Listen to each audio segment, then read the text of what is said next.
Millions of years ago, when I was no more than mere particles in vast clouds of dust and gas, at the beginning of the creation of the universe, God came to me and whispered that he needed me to work on becoming a supernova star.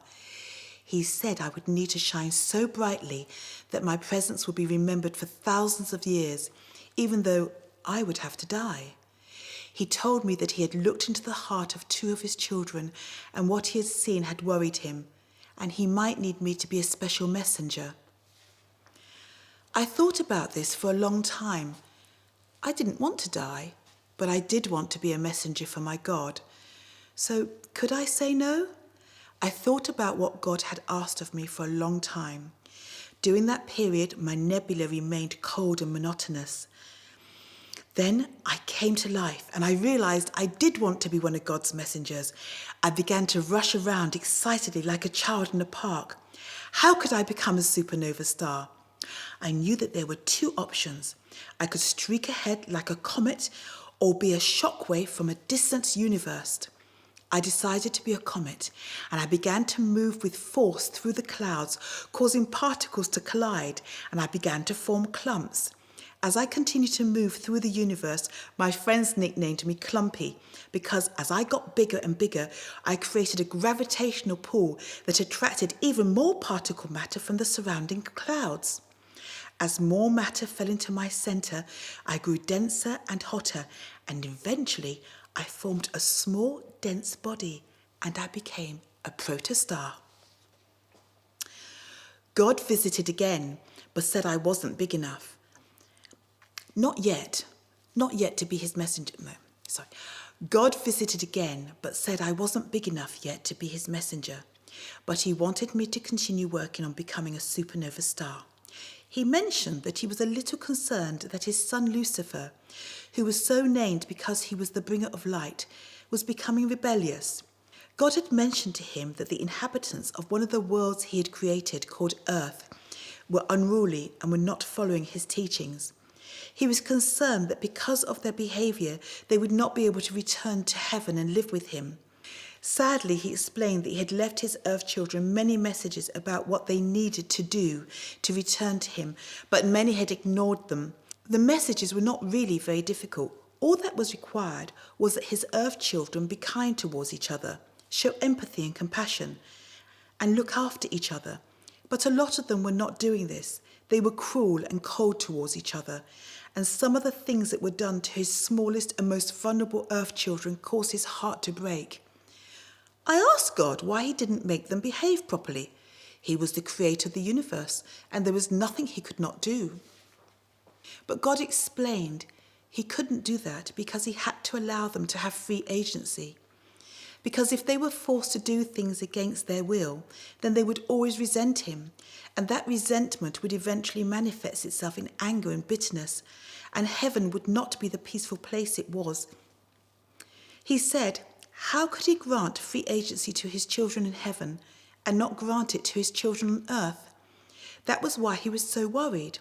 When he had expressed his concerns to Lucifer, Lucifer had replied that God's earth children would have to obey God, that he would go to earth and make them behave as God wanted, and he would bring them back. He had told God that as he was a God in his own right, he had the power to do this. He even said that it was his plan to enslave the souls of God's earth children and make them come back to heaven. God told me that he was talking to Lucifer about this, that he was a little concerned because Lucifer had told some of his close friends about his plans, and they had agreed with him. But he knew that Lucifer was capable of such goodness. He was just young and arrogant. God encouraged me to continue working on becoming a supernova star, so I continued to draw in even more gas and grew even hotter. Eventually, I became so hot that my hydrogen atoms began to fuse and to produce helium, and I felt an outflow of energy which was a nuclear fusion. However, the outward push of my fusion energy was still weaker than the inward pull of gravity. Material continued to flow into me, increasing my mass and making me hotter. Finally, after millions of years, I reached a tipping point and I felt a mass collapse into me, causing 2 huge gas jets to erupt and to blast the remaining gas and dust clear away from my fiery surface. It was quite scary, but after a while I stabilized. I felt the outward pressure from my hydrogen fusion now counteract gravity's inward pull, and I became a main sequence star. I was growing bigger. Then God visited me again. He said, I need you to work just a little harder. I'm now sure that I'm going to need you. I've looked into Lucifer's heart, and I've seen what his intentions are. He now has a small following, but he's intent on gaining more and more followers, and eventually is going to try and use them to take away my earth children's free agency and make them subservient to him. I have tried and tried to reason with him, and I have explained that there are consequences to each action he may take. He pretends to listen and agree with me, but he forgets that I am God and can see into the deepest recesses of his heart and mind.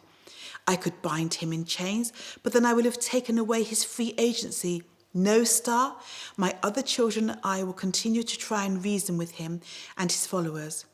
You should see his followers. They adore him, and he gains strength from that adoration.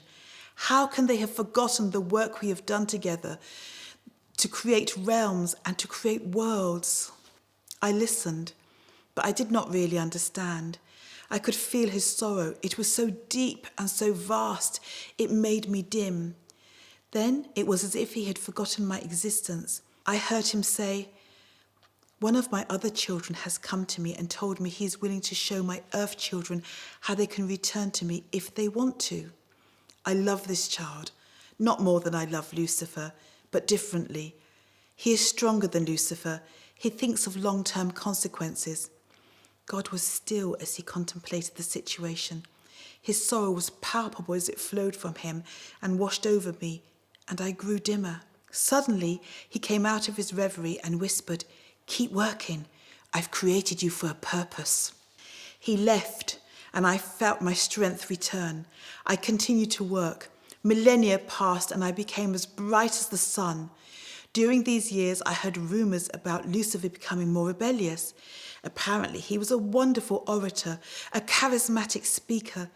Although only a few angels had followed him at the beginning, now he had thousands of followers.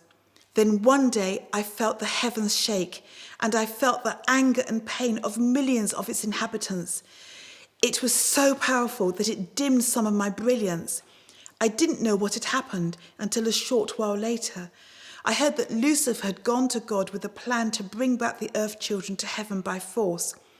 Jesus, his other son, also suggested a plan, one that gave the earth children a choice.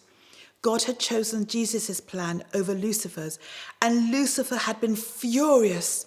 Such was his anger at not getting his own way that he had announced he would destroy one of God's most beautiful creations, man, and possibly even earth itself. So Lucifer had departed the heavens with his followers. A third of the angels had gone with him.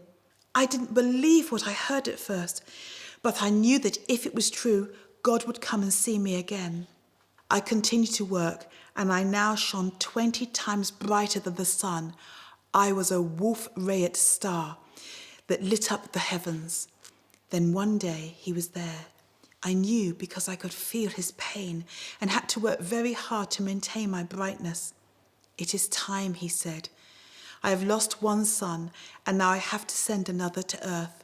I know Jesus is capable of doing what is right. We have had many, many discussions, but I don't think he truly understands what I asked of him. Like all my children, he must be given his free agency. But what if, having experienced earth, he decides to stay there? It will be a much easier life. He will be revered from the day he is born, and with his power he could influence those around him greatly.